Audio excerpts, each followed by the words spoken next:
నమస్కారం, NS news కి స్వాగతం. నా పేరు ఉషా. ముందుగా ముఖ్యాంశాలు. జగన్ కు షాక్ అయ్యేలా ఫలితాలుంటాయి. ప్రజలు ఏకపక్షంగా కూటమి వైపు మొగ్గు చూపినట్లు తెలుస్తోందని, కేడర్ జారిపోకుండా వైసీపీ మైండ్ గేమ్ ఆడుతోందన్నారు. పిల్లల్ని ఈవీఎం ధ్వంసం చేయడం చూస్తుంటే వాళ్ల ఫ్రస్ట్రేషన్ అర్థమవుతుందని, ఈ నెల 9న సీఎంగా చంద్రబాబు ప్రమాణ స్వీకారం ఖాయమని మాజీ మంత్రి గంటా శ్రీనివాసరావు తెలిపారు.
ఈ ప్రభుత్వానికి ఎట్టి పరిస్థితుల్లో కూడా భయపడి చెప్పాలన్న ఒక ఆలోచన వాళ్ళ కసి ఆ వడ్డీని కనిపించింది.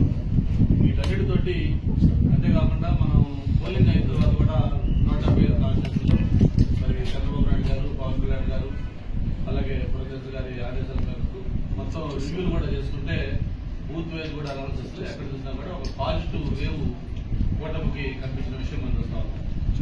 అయితే దీన్ని డైవర్ట్ చేస్తూ వైసీపీ నాయకులు జగన్మోహన్ రెడ్డి గారు మొన్న 2 నెలల ముందు ఆయన పీకే టీం ఏదైతే ఐపాక్ టీం ఉందో ఐపాక్ టీంతో మాట్లాడినప్పుడు ఆయన చేసిన కామెంట్స్ కానీ ప్రజలు షాక్ అవుతారని చెప్పాడు. ప్రజలు దేశం కూడా డెఫినెట్ గా మేము కూడా అంటా ఉన్నాం. ఎందుకంటే ఖచ్చితంగా షాక్ అవుతారు. ఎందుకంటే ఆ ప్రజలు ధైర్యపక్షంగా కూటమి వైపు రాబోతా ఉన్నారు.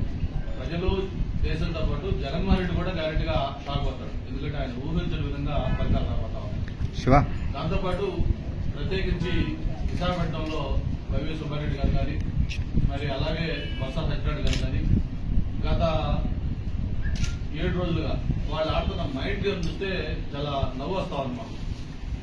జూన్ 9న విశాఖపట్నంలోనే 9 గంటల 35 నిమిషాలకు ప్రమాణ స్వీకారం, అలాగే స్టేడియం పోయి ఏర్పాటు చేయడం కోసం స్టేడియం వెళ్తా ఉంటాం, అలాగే స్టార్ హోటల్స్ చేస్తామని చెప్పడం, ఇవన్నీ కూడా ఏం చూస్తామంటే అందరూ నవ్వుకుంటా ఉన్నారు. పక్క అన్ని సర్వేలు దేశంలో ఉండే ప్రెస్టీజియస్ సంస్థలు అన్ని ఆల్ సిఫారసులు మొత్తం కూడా ఎన్నికల్లో కూటమి ఘనంగా సాధించబోతా ఉంది అని చెప్పి ఒక పక్క చెప్తా ఉంటే ఓటింగ్ సర్వే చూసిన అందరూ కూడా మాట్లాడుతూ ఉంటే వాళ్ళు ఏ విధంగా డైవర్ట్ చేయడం అనేది చాలా నవ్వులాటగా అందరూ ఫీల్ అవుతా ఉన్నారు. దాన్ని ఎవరు కూడా సీరియస్ తీసుకోలేదు.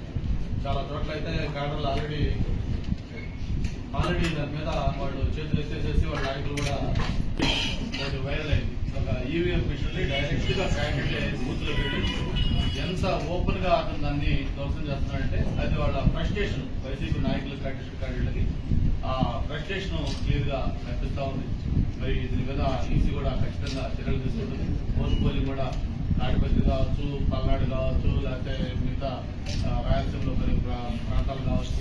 చివరికి ఒక పబ్లిక్ పల్స్ ఏంటంటే మేము కూడా మన పోలింగ్ రోజు మార్నింగ్ 7 o'clock కొట్టేయడం కోసం మా ఎంఈపీ బూత్లోకి వెళ్ళాం. ఎందుకంటే మిగతా కాన్స్టిట్యూన్స్ లో వెళ్ళాలి కాబట్టి వెళ్తే పబ్లిక్ మమ్మల్ని అప్పటికే 200 మంది క్యూలో ఉన్నారు. వాళ్ళందరూ కూడా క్లాస్ మీరు వెళ్ళి వెళ్ళండి సార్, మీరు వెళ్ళి అక్కడికి మళ్ళీ కాన్స్టిట్యూన్స్ వెళ్ళాలి కదా అని చెప్పని వాళ్ళు దగ్గరుండి వాళ్ళు లోపల తీసుకెళ్లి వాళ్ళ క్యూ కాకుండా మమ్మల్ని లేదు ఉంటారంటే కూడా వద్దని చెప్పి వాళ్ళు మన దగ్గర లోపల తీసుకెళ్లి ఓటింగ్ పంపించారు. సేమ్ ఇన్సిడెంట్ తెనాల్లో ఎమ్మెల్యే నేను రిక్వెస్ట్ చేసి లోపలికి వెళ్తాను కూడా పబ్లిక్ ఒప్పుకోకుండా బలవంతం వెళ్తుంటే అతని మీద దాడి చేసి ఫిజికల్ గా అతను కొట్టే పరిస్థితి వచ్చిందంటే పబ్లిక్ మూడేంటో మనం అర్థం చేసుకోవచ్చు. కాబట్టి వాళ్ళు ఎన్ని మాటలు చెప్తే కేవలం 4వ తారీఖు దాకా వాళ్ళు ఎన్ని ప్రయత్నాలు చేసినా ఎన్ని చేసినా కూడా పబ్లిక్ తీర్పు పెట్టు ఆల్రెడీ పార్టీలో నిశ్చితమై ఉంది. మరి అది ఖచ్చితంగా ఎన్డీఏ కూటమికి ప్రారంభం రాబోతా ఉంది. మళ్ళీ ఏదైతే వాళ్ళు చెప్తా ఉన్నారో 9వ తారీఖు ఆ 9వ తారీఖున జగన్మోహన్ రెడ్డి గారు కాదు చంద్రబాబు నాయుడు గారు ఈ రాష్ట్ర 3వ ముఖ్యమంత్రిగా మళ్ళీ ఆయన ప్రమాణ స్వీకారం చేయబోతా ఉన్నారు. అలాగే నలుగురు కూడా కంటెస్ట్ చేస్తున్నాం ఎమ్మెల్యేగా, నలుగురు కూడా అసెంబ్లీలో అడుగు పెట్టబోతాం. దీన్ని ఘంటాపథంగా చెప్తాను. అందరూ కూడా మంచి మెజార్టీతో ఎన్డీఏ కూటమి అభ్యర్థులు కలబోతాం. Thank you.